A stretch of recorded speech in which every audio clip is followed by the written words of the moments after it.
Muy buenos días para todas, para todos. Bienvenidas, bienvenidos a un nuevo programa de Un Cohete a la Luna Radio, aquí en la 530, en la radio de las madres. Mañana helada de un día que pinta precioso, amanecer de un día agitado, dirían unos muchachos. ¿Cómo andan? ¿Qué haces, Horacio? Bien, che, muy ¿Qué tal, bien. Manuela? ¿Cómo va? Buen día, bien, contenta. Y sí. Agotados pero contentos, ¿no? Y sí, realmente lo de ayer fue extraordinario.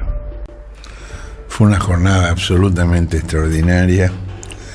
Y yo me acordaba cuando lo detuvieron a Lula en Brasil.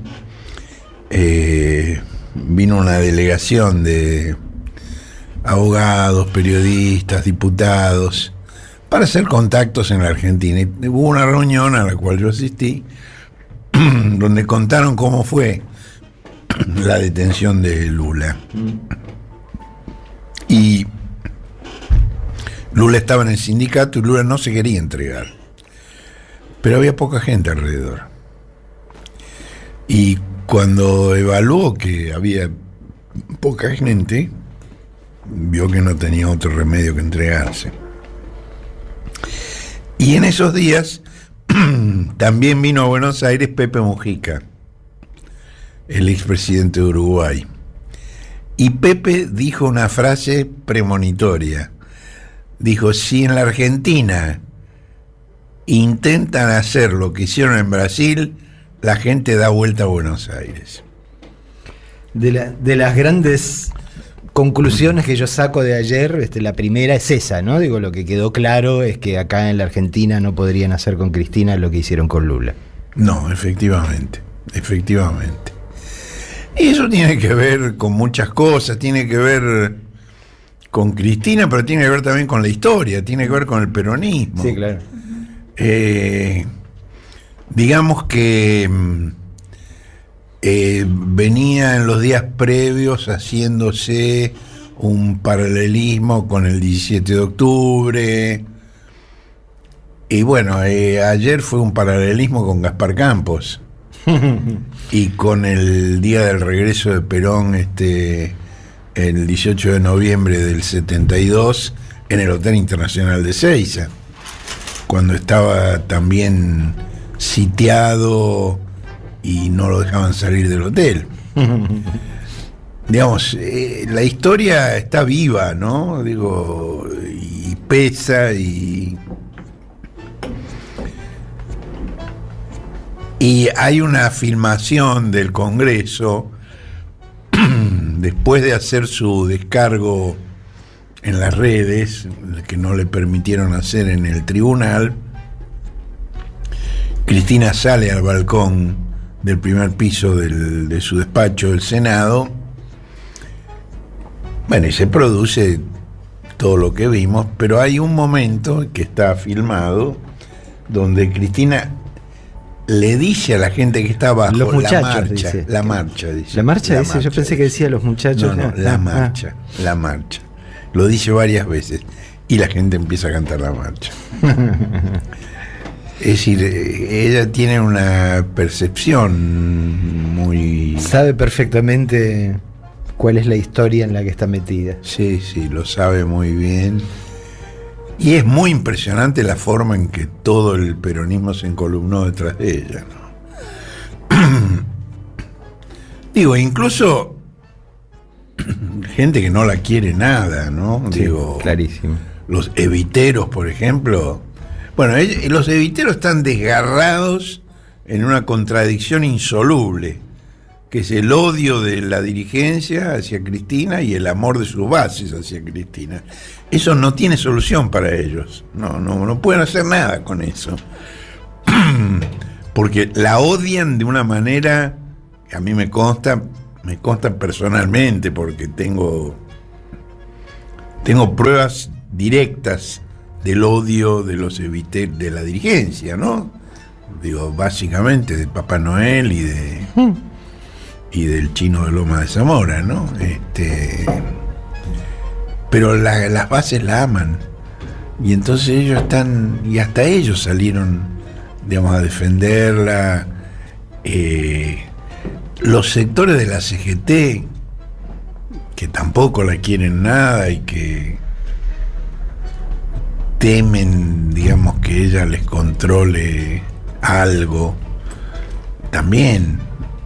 Sergio Massa, que hay una filmación de Sergio Massa en la campaña electoral de hace unos años diciendo: los voy a meter presos porque me da asco la corrupción, refiriéndose a Cristina. También el presidente, bueno, por supuesto, digamos, el presidente nunca dijo una cosa tan brutal como esa de Sergio Massa, pero, digamos, tuvo durante 10 años una posición muy crítica hacia Cristina, pero bueno, eso está absolutamente saldado. Y ayer, digamos, su actitud, digamos, de apoyo a Cristina y de denuncia de lo que estaba haciendo el gobierno de la ciudad estuvo muy bien, muy bien. Y bueno, surge con toda claridad que emerge el liderazgo de Cristina de una manera... Se ordenó, va más que se ordenó, se clarificó hasta para Ray Charles la interna, ¿no? Digo, no hay discusión posible con respecto de quién maneja el movimiento, ¿no? No hay ninguna discusión. Bueno, tenemos hoy en el cohete una columna muy romántica, muy efusiva, de Graciana Peñafort, sobre el amor. Un Peñaflor auténtico, realmente. Sí, muy lindo. Se lanzó con todo. Sí, me avisó, me dice: mirá, hay cosas que necesito decir. Dale. No, sí, cuando sintoniza esa onda, Graciana está en su mejor momento, ¿no? Le mandamos un beso enorme. Lo hace muy bien. Ahora, en una de sus intervenciones de estos días, Cristina hizo una metáfora gastronómica. Ahí en el descargo fue, ¿no? Sí. En el Senado. Y dijo, bueno, que la condena ya está escrita. Y describió a los jueces con cuchillo y tenedor, poniéndose una servilleta alrededor del cuello. Ahora, después de todo lo que pasó, me da la impresión de que ese almuerzo les puede resultar muy indigesto. Y no solo a los fiscales y a los jueces de la causa, sino también a los que les suministran la receta, los ingredientes y el fuego para preparar esa comida. Es decir, una cosa que me impresionó mucho es, Cristina hizo una referencia a eso en su mensaje de anoche, es la alegría, el júbilo, tanto de ella, que uno podría pensar, digamos, en estas circunstancias, que ella va a estar angustiada, no está preocupada, por supuesto, digamos, no es insensata, pero está divertida, está contenta, está encendida, sería viva, la palabra, ¿no? Yo la veo muy viva. Muy. Y el contraste con los rostros sombríos de la dirigencia opositora, que está anunciando proyectos de juicio político contra el presidente. Pero lo que no he visto que nadie recuerde es que es el 8º juicio político. Hay 7 previos que están presentados antes de esto y por supuesto no tienen la menor viabilidad. El único que sensatamente les advirtió que es un disparate fue Facundo Manes. Facundo se llama, ¿no? Sí, Facundo. Que dijeron, no banalicen esto, el juicio político es una cosa muy seria. Además no tiene ninguna viabilidad, ninguna posibilidad. Es un gesto de impotencia en realidad, ¿no? También hubo una denuncia a Cristina por sedición. y denuncias extravagantes por delito de opinión, por lo que instigación al suicidio. Yo creo que lo que dijo Alberto sobre Nisman fue una tontería. Sí. Se lo dije a él y creo que es indefendible. Pero, digamos, es una tontería, no una instigación al suicidio. Son cosas totalmente distintas. Y además, en el recorte que hacen los medios del episodio, es notable cómo omiten toda la preparación de la celada que le tienden a Alberto. Cómo los dos periodistas de Clarín van planteando el tema de Nisman y la comparación con Nisman y lo que le pasó a Nisman, y se lo plantean a él. Y él, bueno, contesta mal, contesta muy mal. Digo, mal asesorado, además, tan mal asesorado que su portavoz, Gabriela Cerruti, después, ya no en caliente, sino después, todavía repite, digamos, que no hay ninguna causa judicial que diga que Nisman se fue asesinado, y sí la hay. Por supuesto, es una causa judicial totalmente amañada, como es esta que estamos viendo ahora. Digo, es parte del mismo fenómeno. No nos olvidemos que la ofensiva de desestabilización del gobierno de Cristina, de la última presidencia de Cristina, y de incidencia en la campaña electoral para que no pudiera continuar el Frente de Todos, se hizo en torno de Nisman. Uh-huh. Fue el eje de la campaña. Sí, totalmente.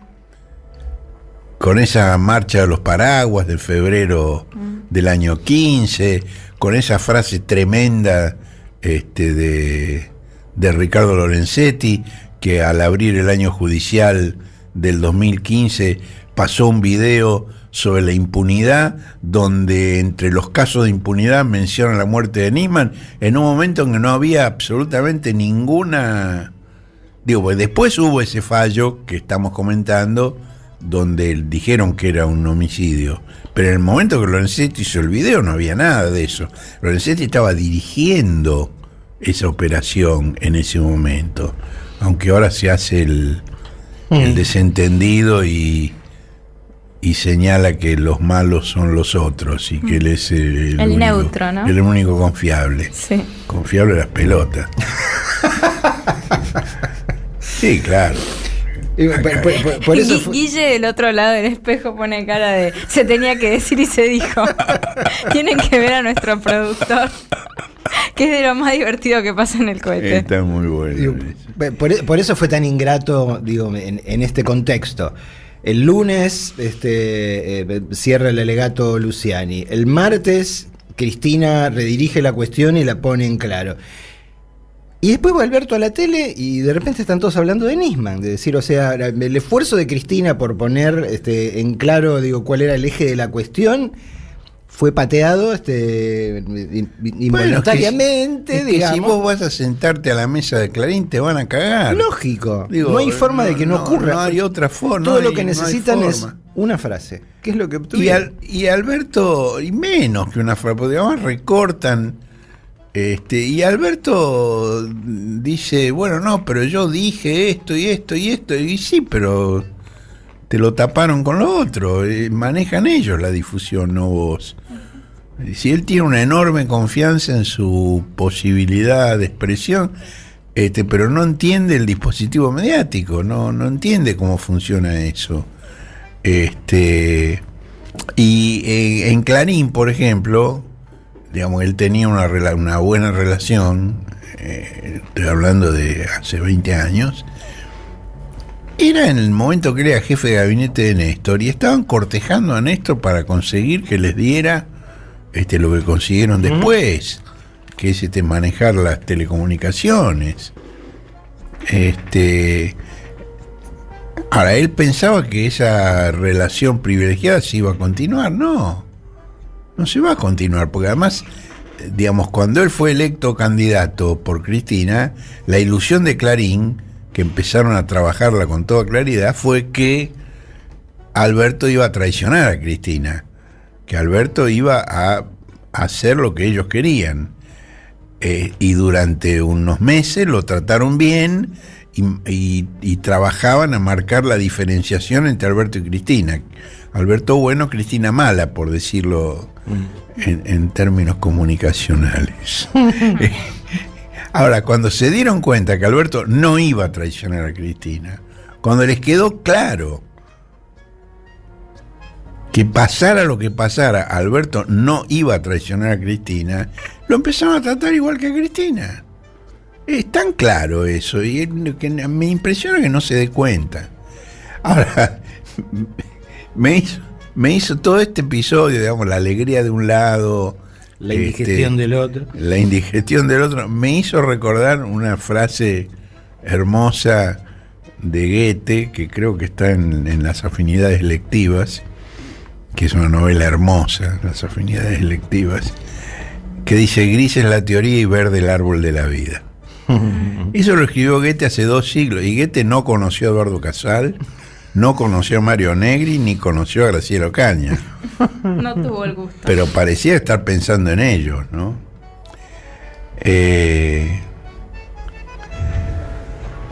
Bueno, lo de ayer, digo, está tan fresco que no hace falta comentar demasiado al respecto. Todo el mundo lo vio, o todo el mundo participó. El operativo que montó el gobierno de la ciudad fue insensato. Y además quedó en evidencia a dónde apuntaba eso.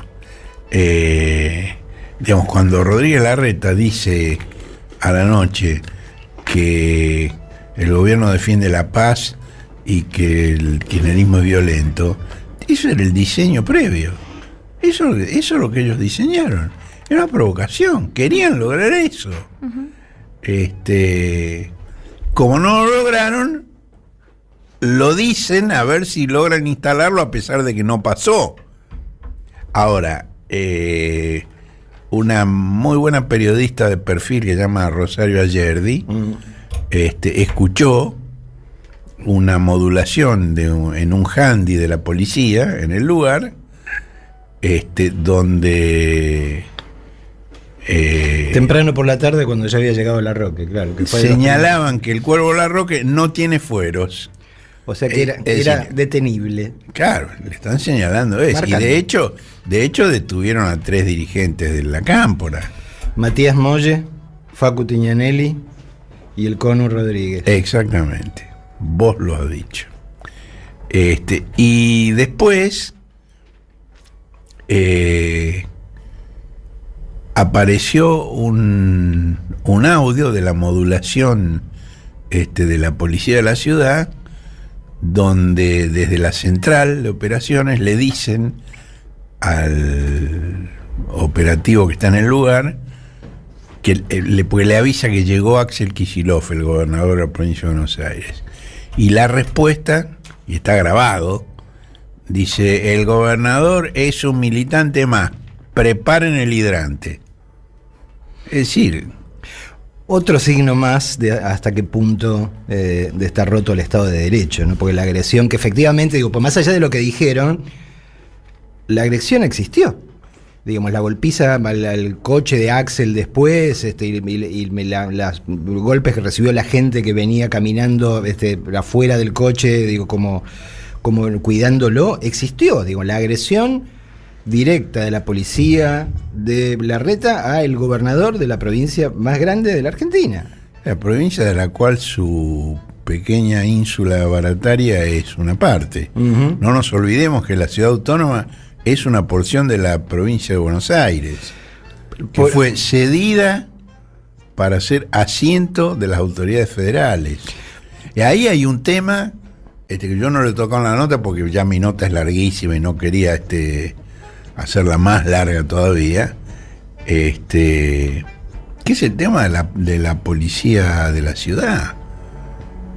Digo, ¿cómo la casa de la vicepresidenta de la Nación está cercada por la policía de la ciudad. No hay fuerzas federales, no hay una policía federal, no hay una gendarmería federal que se encargue de la seguridad de la vicepresidenta de la Nación. Digo, Rodríguez Larreta es gobernador, es jefe de gobierno de la ciudad autónoma, que fue una parte del territorio de la provincia de Buenos Aires cedido como asiento de las autoridades nacionales, federales. Eso tiene que ver también, digo, con esa operación que significa imponer la denominación Cava, ¿no? Entonces, cuando para nosotros toda la vida, ¿qué fue esto? La capital federal. Sí, claro. Que lo que significa es decir, no es de la gente que vive acá, es la capital de todo el país, es decir, un tucumano, un fueguino, qué sé yo, esta es su capital, y tiene en ese sentido tantos derechos como los vecinos de Recoleta, ¿no? Así es. Totalmente, así es. Sí. Ahora, digamos, lo que consiguieron con esto fue una humillación realmente innecesaria, con los carros de asalto retirándose marcha atrás por pasillos abiertos por los militantes, con stickers pegados en la carrocería. Uno de los carros de asalto salió con un sticker que decía "Todos con Cristina". No sé si lo vieron eso. No. Hasta el carro de asalto estaba con Cristina. Y bueno, en Juntos por el Cambio hay un quilombo interno feroz. Sí. Se están matando entre ellos, recriminándose por el episodio. Por ahora, digamos, los cascotes más grandes van contra Felipe Miguel, el jefe de gabinete, que por eso lo mandaron solito a poner la cara más temprano. Larreta apareció, por el contrario, rodeado de toda la dirigencia de la coalición para simular la unidad que perdieron. Muy graciosa la foto que publicó Pablo Ibáñez después, donde se mostraba que, viste esa formación que tenían ahí, muy ubicadita, todos, qué sé yo. En el fondo de todos, no habiéndose metido, estaban la Oliveto y Mariana Zúdich, atrás, acodadas. ¿Dónde estaban? Digamos, atrás de esa formación humana. ¿Pero dónde? Perdón. Del discurso de Larreta de ayer, ¿viste? Que estaba, del discurso de Larreta. Claro, que estaba Larreta, que habían, por eso, estaban todos ubicados perfectamente, con marcas cinematográficas, y estaban estas dos atrás, así de palique, acodadas en una. Medio escondidas, digamos. Sí, no sé si medio escondidas o no les pusieron, no les armaron lugar ahí en eso que habían prearmado, o eligieron no estar. Ahora, el Frente de Todos se homogeneizó en torno de Cristina, pero los cambiantes quedaron al borde del estallido.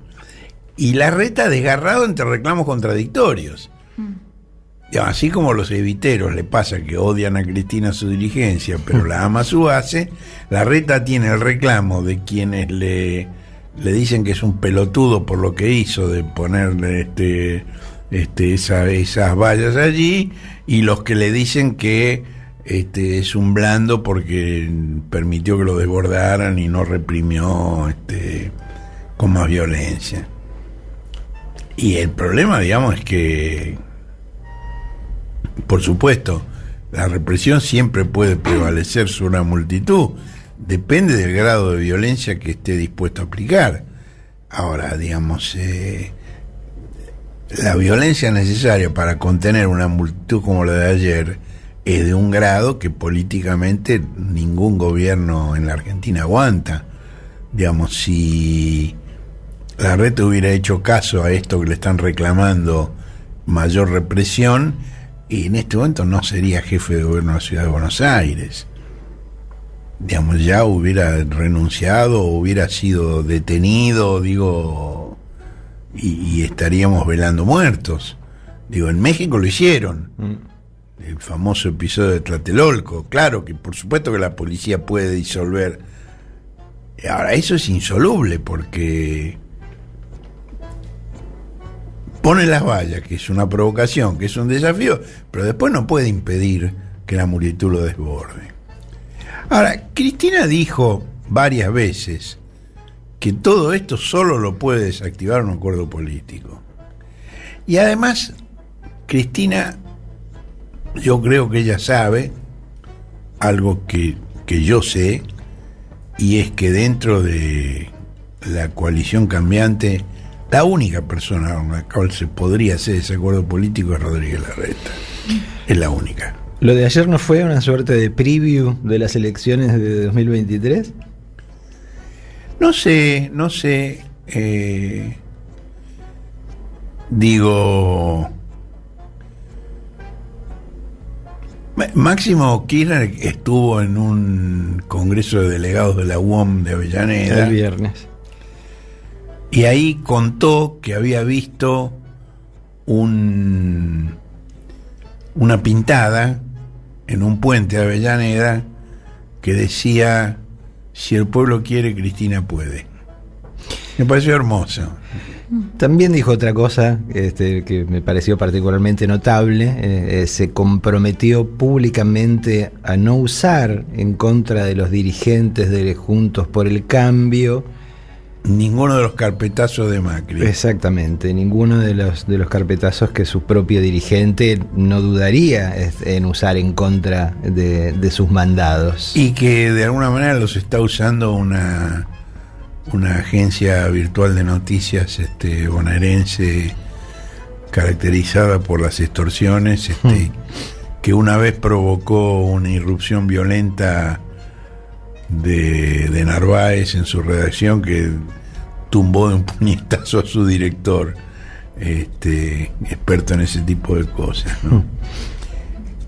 Bueno, anoche hubo una reunión entre los dos gobiernos. Estuvo el ministro de Seguridad de la ciudad y el de la Nación, y que iban acompañados cada uno, digamos, tenía peso político, porque al ministro de Seguridad de la ciudad lo acompañaba Jorge Macri, el primo inteligente de Mauricio, y al ministro de Seguridad de la Nación lo acompañaban Guado de Pedro y Juan Martín Mena, ministro del Interior y viceministro de Justicia respectivamente. Ahí, digamos, hay versiones originadas en el gobierno local que yo no las pude constatar del otro lado, según el cual digamos, el gobierno se comprometió a que la policía se retirara del lugar, lo cual no era difícil, porque la verdad no había cosa mejor para ellos que irse de allí, porque era un bochorno la situación, ¿viste? Lo único que faltara es que la gente los meara. Digo, fue realmente bochornoso, ¿viste? Injusto con esos pibes de la policía, digo, que los mandaron a hacer un disparate y pagaron ellos las consecuencias, ¿no? Y del otro lado, la versión del gobierno de la ciudad es que la militancia se comprometió a molestar lo menos posible a los vecinos, sin parrillas, fuegos artificiales ni batucadas. Eso vamos a ver en los próximos días cómo funciona.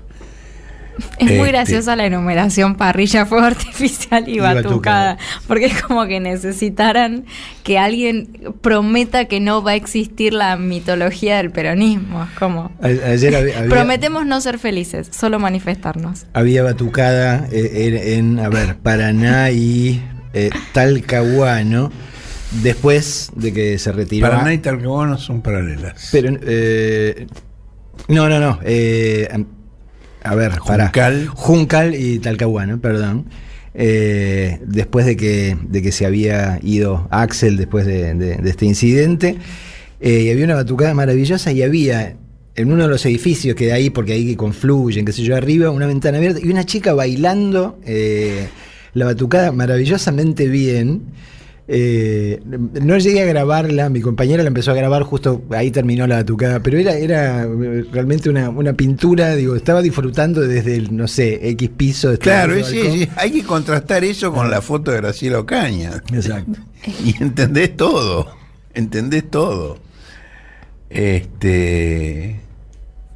Ahí, bueno, Cristina en el palco ese, en el estrado ese que se armó en la puerta de la casa, dijo cosas muy interesantes, ¿no? Dijo, nos ponen guillotinas y los violentos somos nosotros. Nos ponen horcas y los violentos somos nosotros. Ahí Manuela me mandaba recién Lelo. Tengo un amigo que hace unos tweets muy graciosos y muy inteligentes, y le acabo de mandar uno a Marcelo que dice: primer acto, los gorilas bombardean la plaza. Segundo acto, los gorilas hacen 2 golpes de estado. Tercer acto, los gorilas se van del gobierno dejando más de 30 muertos y reprimiendo a las madres. ¿Cómo se llama la obra? Los peronistas son violentos. Sí, es terriblemente doloroso en realidad. Sí. Pero es exactamente lo que estamos diciendo. Y ahí, digamos, en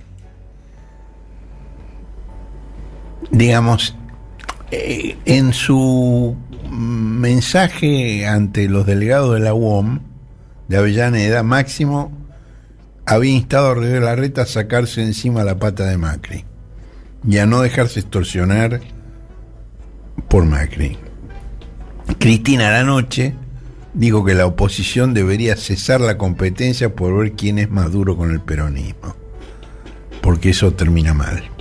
Son mensajes a Rodríguez Larreta, muy directo el de Máximo, más sutil el de Cristina, ¿no? Bueno, la defensa política que hizo Cristina desde su despacho el martes o el miércoles termina de una manera espectacular que quiero que escuchemos. Por eso pide el fiscal 12 años. Son 12 años, los 12 años del mejor gobierno que tuvo la Argentina en las últimas décadas. El de Néstor Kirchner y mis 2 mandatos. Y lo digo con números. ¿Por qué nos piden 12 años? Uno por la memoria, el otro por la verdad, otro por la justicia, otro por el fondo, otro por las AFJP, otro por YPF y vaca muerta, otra por el no endeudamiento, otra por el salario de los laburantes.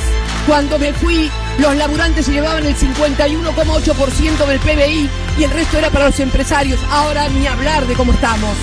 Por eso me van a estigmatizar, por eso me van a condenar. Y les quiero decir algo: si naciera 20 veces haría lo mismo. ¿Qué tal? Qué fuerte, qué claridad. Cuando se enoja es insuperable. Sí, a mí me pone la piel de gallina. No, cuando se enoja es una cosa extraordinaria. Ahora, esto, ¿qué quiere decir esto que ella dijo? Esto quiere decir que no se puede entender la lógica del juicio por la obra Viales en la provincia de Santa Cruz sin salir del Estado Libre Asociado de Comodoro Pi y observar lo que ocurre, por ejemplo, en la Fundación Libertad y en los hoteles 5 estrellas de la ciudad autónoma, de la capital federal, y de Bariloche, donde celebran sus grandes encuentros los lobbies patronales como la AEA, ACDE, el AmCham o el Consejo de las Américas. Allí los accionistas y los gerentes de las grandes empresas locales e internacionales reclaman en forma monótona la devaluación del peso, la reducción del déficit fiscal y de los derechos laborales y previsionales, la completa desregulación financiera, la supresión de impuestos y contribuciones.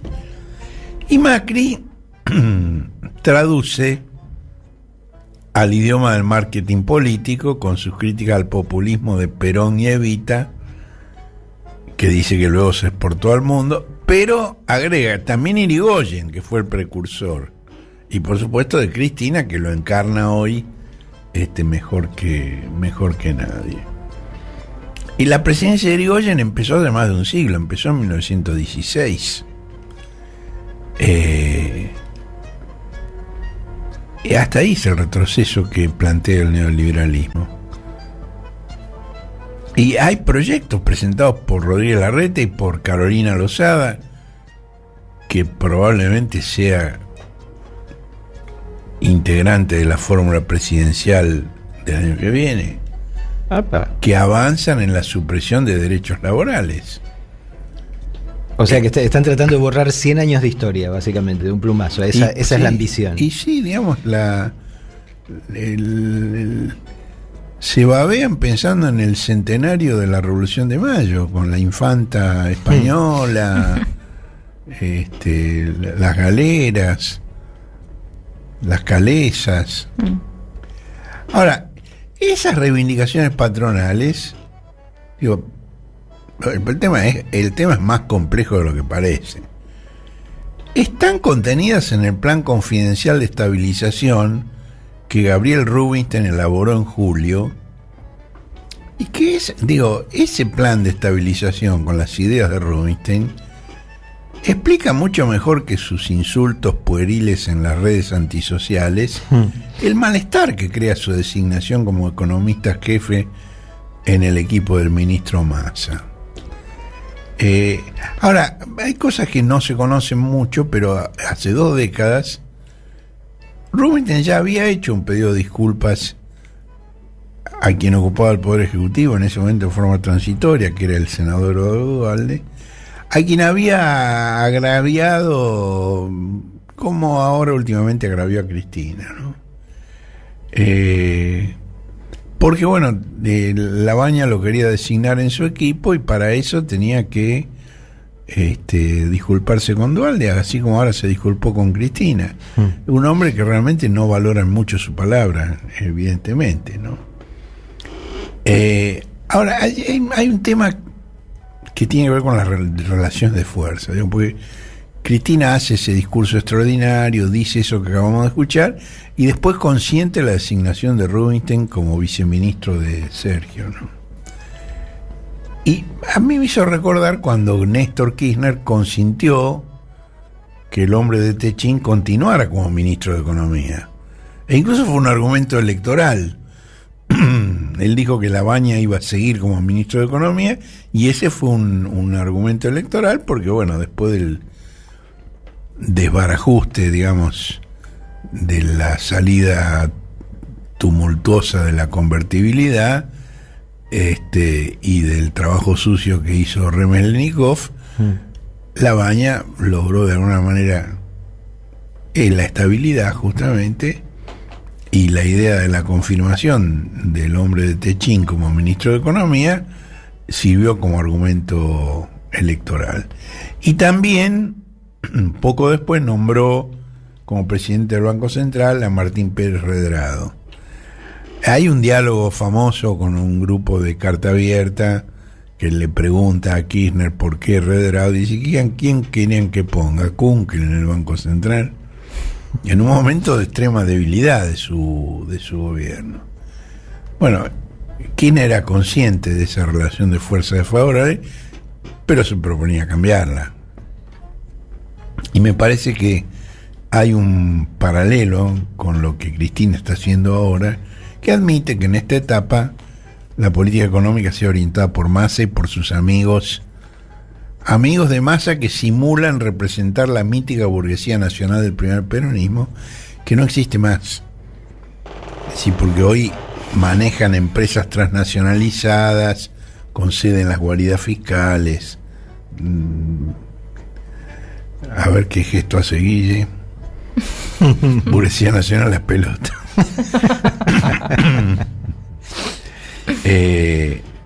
Ahora, Massa tiene también la aquiescencia del sector con predominio estadounidense, que se concentra en la minería, los hidrocarburos, las oleaginosas y las finanzas.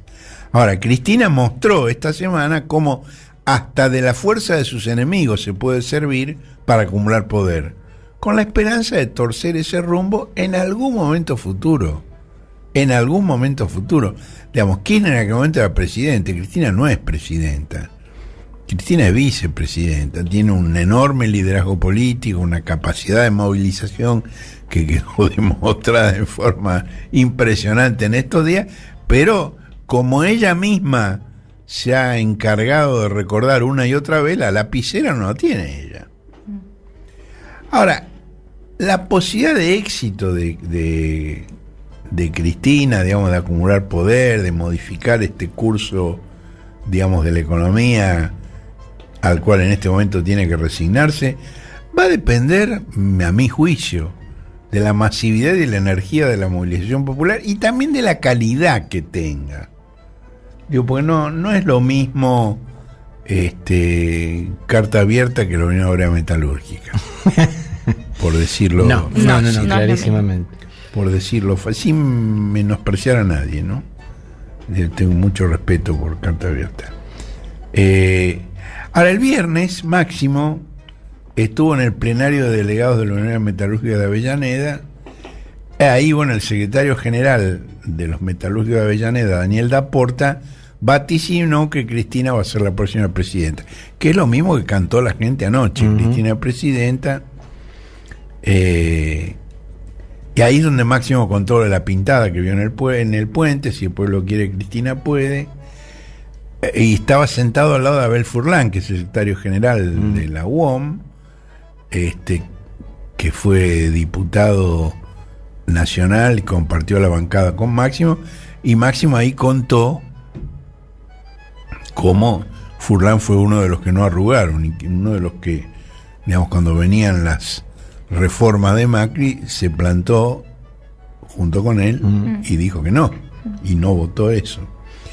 Y fue muy interesante porque hizo un raconto de décadas de luchas populares, de los trabajadores, de los organismos de derechos humanos, y habló de las batallas que parecen perdidas, pero que no lo son, porque él dice que esa resistencia, en un momento en que no se vislumbraba futuro, es lo que a partir del 2003 le permitió gobernar a su padre, a Néstor Kirchner. Y dice, por eso es importantísimo dar esas peleas. En un momento, si tenemos la inteligencia, la paciencia, la convicción y el coraje suficientes, vamos a poder construir un país que contenga a todos y a todas, porque siempre se trata de eso. Y estoy siempre citando a Máximo Kirchner. Esas luchas que ustedes dan van sumando, van sedimentando en nuestra sociedad. Y entonces ahí dice que eso no le gusta a algunos sectores que no son grandes en cantidad de gente, pero sí muy poderosos. Escucharlo en su propia voz.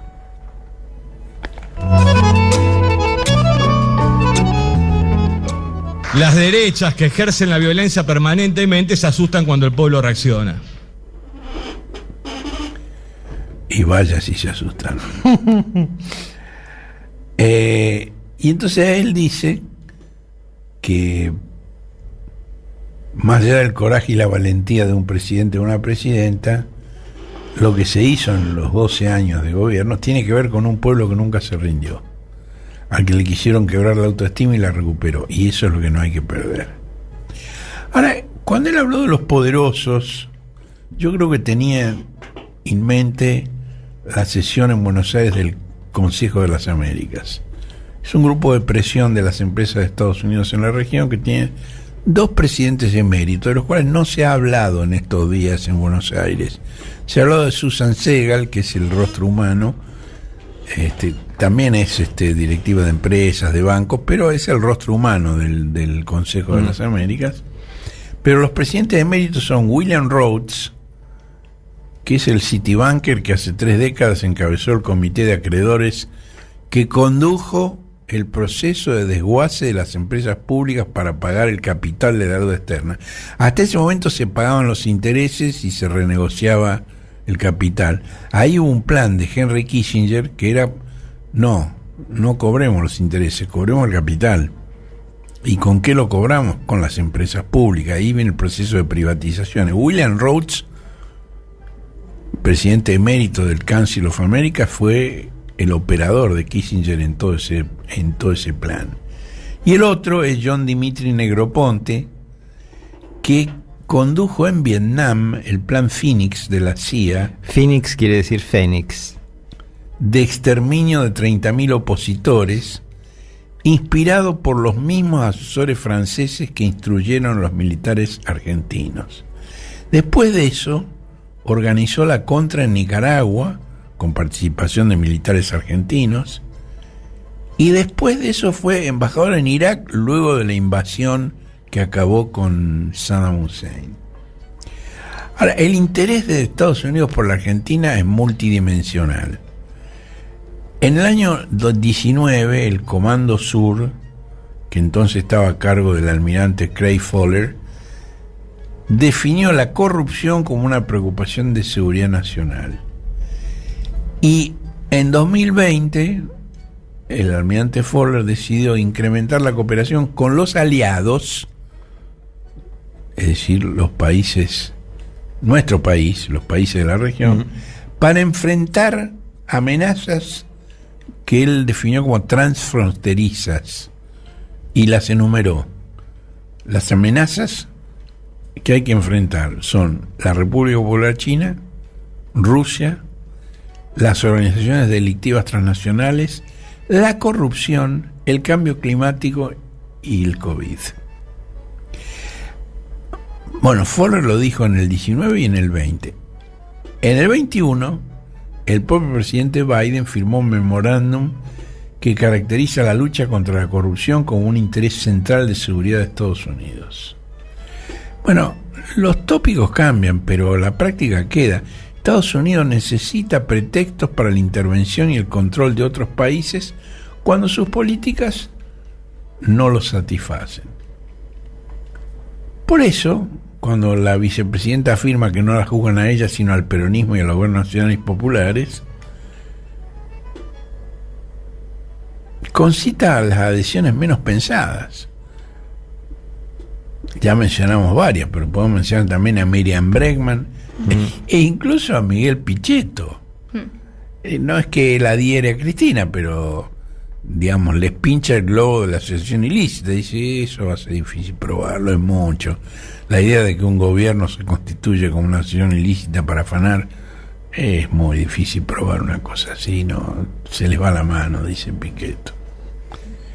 Ahora, hablamos de Irigoyen, hablamos de Perón, no, esos gobiernos no carecieron de contradicciones. Digo, durante la primera presidencia de Irigoyen, en el año 21, es cuando se incluyó en el Código Penal la figura de asociación ilícita, y eso fue 2 años después de la represión policial y militar a trabajadores metalúrgicos en huelga. Y la asociación ilícita se tipificó como un delito contra el orden público.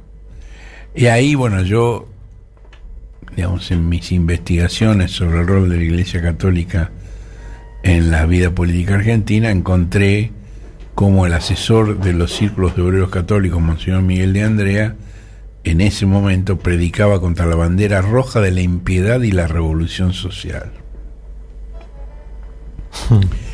Es decir, las asociaciones profesionales de trabajadores recién iban a ser legalizadas durante el primer peronismo, que además creó un fuero laboral específico donde, digamos, prevalece la presunción en favor del obrero, para equilibrar la desigualdad ostensible entre las partes. Hasta ese momento, digamos, no había un fuero laboral, todo se tramitaba en el fuero civil como si fueran partes equivalentes, como si estuviera, y no son partes equivalentes. Una tiene todo el poder y la otra no tiene nada.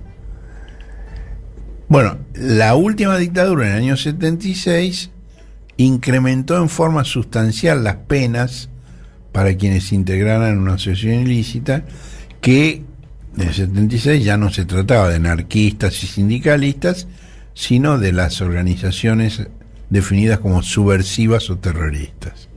Y en el 84, la última reforma del Código y del artículo de la asociación ilícita fue pensada para reprimir intentos de golpe de Estado como los que derrocaron a los presidentes radicales Irigoyen, Frondizi e Ilia, destino que casi logró eludir Raúl Alfonsín. Y digo casi porque estuvo cerca de completar su mandato, pero no lo completó. Ahora, en las 3 versiones, la del 21 de Irigoyen, la del 76 de Videla y la del 84 de Alfonsín, la asociación ilícita es un tipo penal preparatorio. No se refiere a un delito cometido, sino a la reunión de 3 o más personas que planifican unirse para cometer delitos, que no enumera qué delitos, y que tiene estabilidad como organización.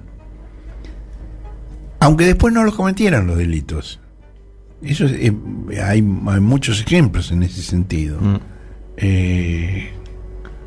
Se puede constituir la asociación con el fin de cometer los delitos y después no los comete, e igual es penado.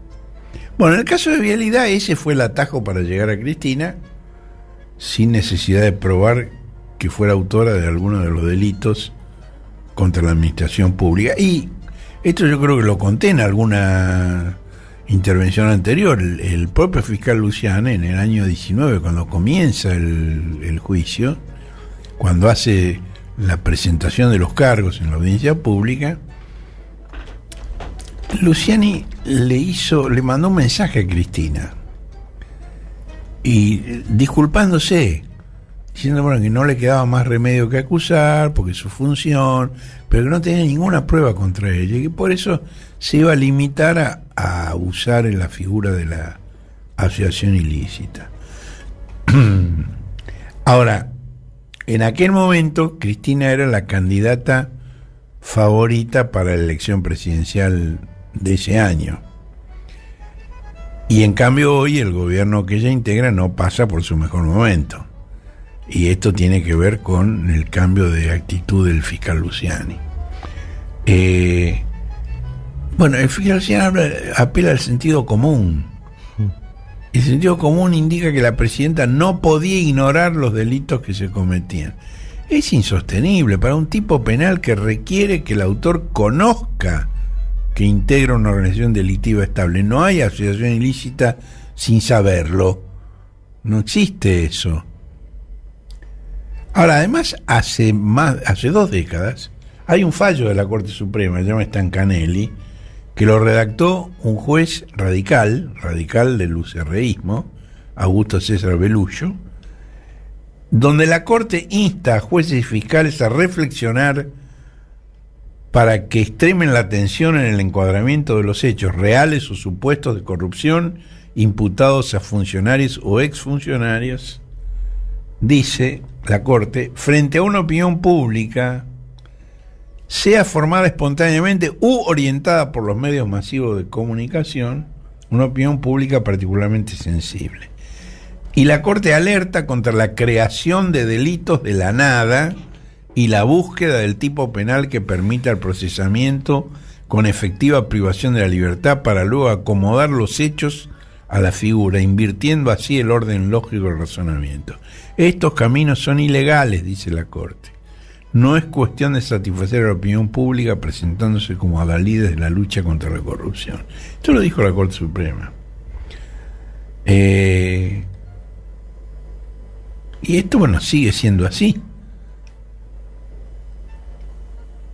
Ahora, hace 4 años, en aquel momento, cuando Luciani lee los cargos, Cristina contesta que entre ella como presidente y los funcionarios que intervinieron en las obras en Santa Cruz había 13 eslabones de los organigramas nacional y provincial, que fue un argumento que retomó el presidente Alberto Fernández en la entrevista con la televisora del Grupo Clarín, que después quedó tapado todo eso porque digamos lo taparon con Nisman eso, ¿no? Pero Alberto lo dijo con toda claridad, ¿no? Dentro de las reacciones que hubo ante todo esto, una que me pareció especialmente notable fue la de Carlos Maslatón, el dirigente libertario, que cuestionó a los fiscales con 2 argumentos. Primero, voy a leer textualmente porque es muy bueno. Guarda con un 17 de octubre. Que no termine pasando lo que ahora pasa con Lula en Brasil. A veces al opositor es mejor no encarcelarlo, más aún si conserva el 30%, lo que es impresionante, dice Maslatón. Y segundo argumento, me parece divertido que el fiscal Luciani quiera reivindicar 5.000 millones de pesos malversados por Cristina López debido A mí me gustaría que en otra causa reivindique los 250.000 millones de dólares de deuda tomada por Macri y esfumado por la corrupción financiera. Esto lo dice Maslatón, uno de los principales dirigentes libertarios. Bueno, otra cosa que me parece significativa es que, digamos, antes de colgarse de Nisman, las asociaciones, los partidos de la oposición y los medios de oposición hicieron un paralelo entre Luciani y Julio César Estracera. Y entre el remate del alegato de Luciani, corrupción o justicia, con el nunca más con que Estracera concluyó su alegato en el juicio de los excomandantes en 1985. Ahora, Estracera no invocó la asociación ilícita, no acusó por asociación ilícita, porque le sobraban pruebas sobre la comisión de miles de delitos aberrantes y atroces, gracias por supuesto al trabajo de los organismos de derechos humanos previos, ¿no? Ahora, las cosas que se han dicho en estos días son increíbles. Roberto Gargarella, que es un abogado, es un constitucionalista, es un sociólogo, es un profesor universitario, dice que la asociación ilícita es difícil de probar porque no es esperable que encontremos documentos firmados por los jefes de la asociación ilegal ordenando a sus subordinados la comisión de los crímenes. Y en un breve tuit dijo: hay quienes hoy piden que la asociación ilícita se pruebe con órdenes criminales firmadas por sus jefes, como si la junta militar fuera a dejar documentos pidiendo desaparezcan gente. Histórico alegato del fiscal Luciani sobre los crímenes cometidos. No, Roberto, no es así.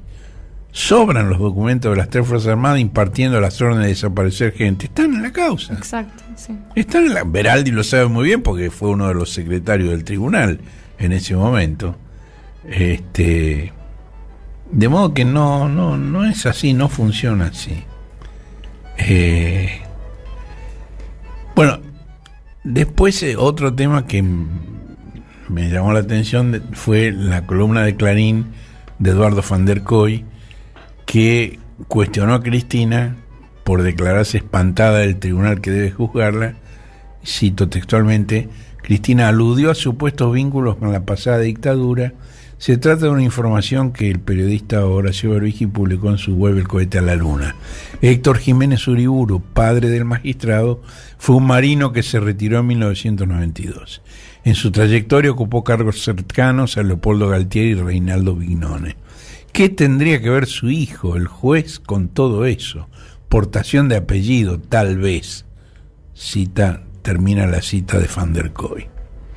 Ahora, si van der Kooi sabe que la mención de Cristina se originó en la nota del cohete, también debe haber leído el fundamento, que no es el parentesco, son las opiniones que el capitán de navío Jiménez Uriburu publicó en las redes antisociales del equipo de fútbol Liverpool, que juega en la quinta de Macri. ¿Quién maneja esas redes sociales?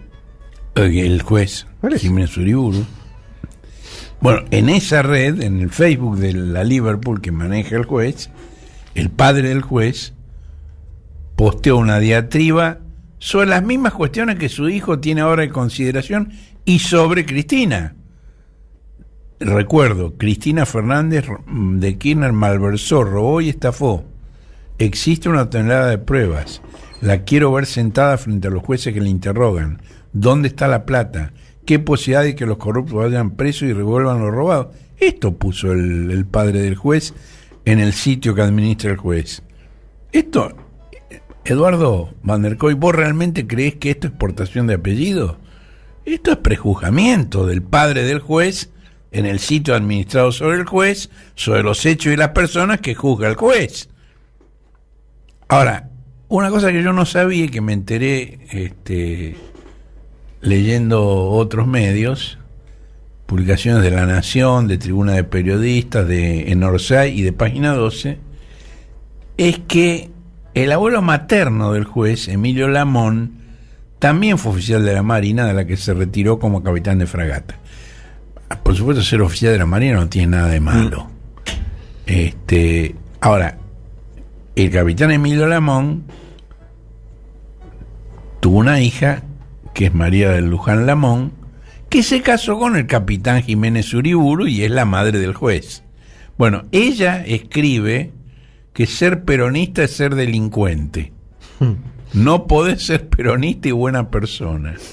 No se puede adorar como adoraban a ese señor que era un degenerado.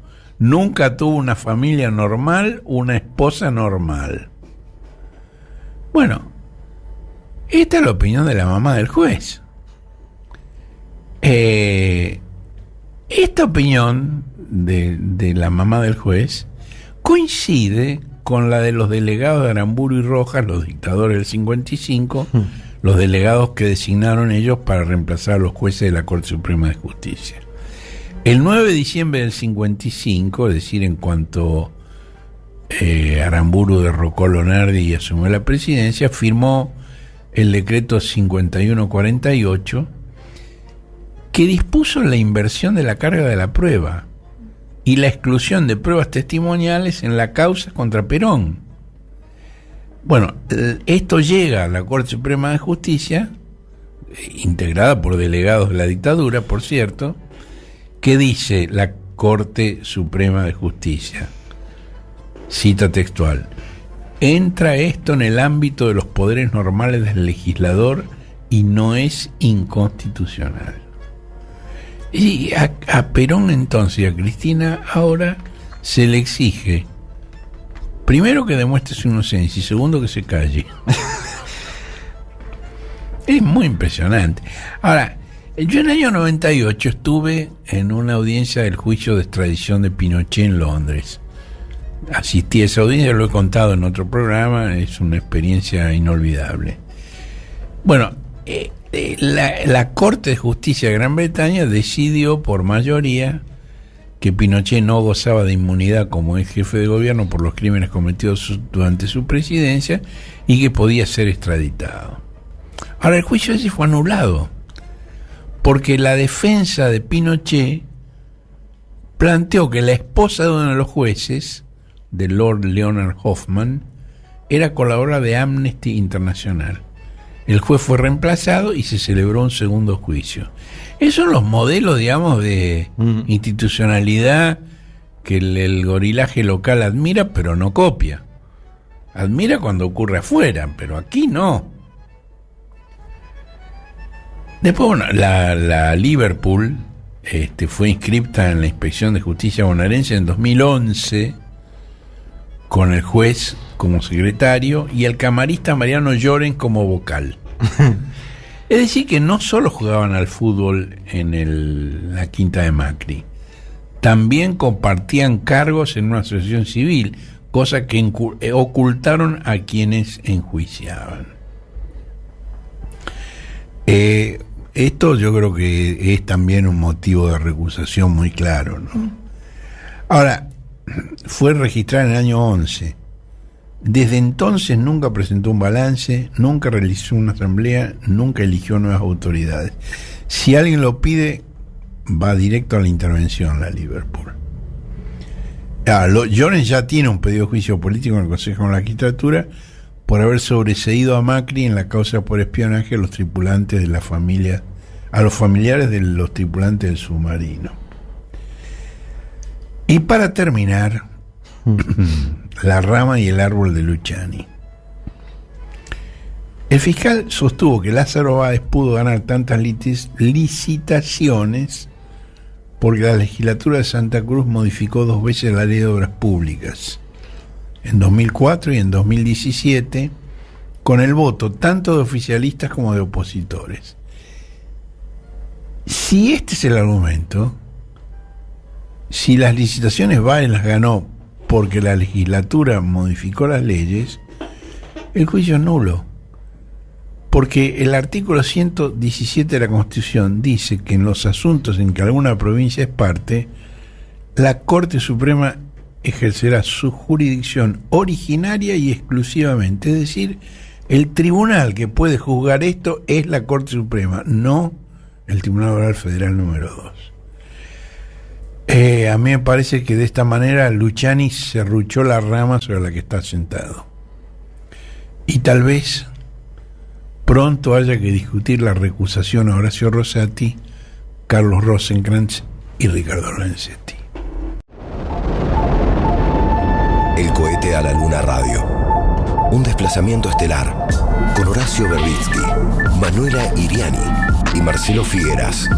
Domingos de 9 a 11 por la 530.